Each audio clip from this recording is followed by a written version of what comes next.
We're down here at the sea terminal. It's coming around to 3:30 in the afternoon, and we're greeting the passengers who left Douglas this morning at 8 o'clock, heading towards Birkenhead.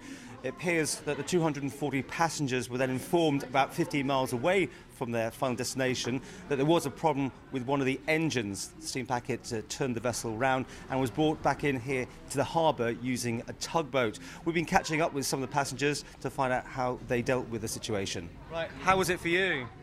Dreadful, because I'm not well to travel, but I get a cabin every time I come over. So obviously I wasn't expecting this. I mean, you got quite close to Birkenhead, didn't you? 15 miles. You know, and to return, we just couldn't believe it. We live 2.5 hours away from Liverpool. We had people waiting there for us. Couldn't get in contact with them because there's no reception on the mobiles.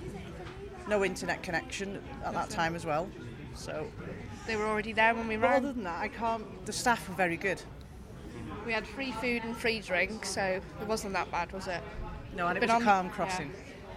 But it was almost 8 hours, I guess, sitting there. Yeah. 7.5 hours we were on the boat for.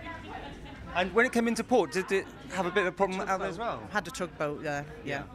Had to pull us in. Yeah. So, how are you going to get back now? My dad. Well, hopefully we're booked on tomorrow's boat, but it's not a 100% guarantee. And Monday's fully booked, so it could be next week. Yeah. So, how's your trip been? It's disgusting, mate. It's abysmal the service you get. You know, we were 12 miles from the port, and they just couldn't be bothered to turn around to go in. It's a nightmare. Were you kept informed? And well, they informed us, yeah, but you know, they could have went all the way, couldn't they? how was it? A long day. Very long day, but it wasn't too bad. At least it might, if it would have been rough, it'd have been a lot worse, but it wasn't, and it's just one of them things you have to accept. You can't moan, you just got to get on with it. I'm going to get the plane now instead. So, 8 hours, wasn't it, almost? Well, I left the house at 7 this morning, and I'll get into Liverpool tonight at 7, so as I just said to a friend of mine on the boat, it took me just as long to get to Mexico and back, and I'm only going to Liverpool.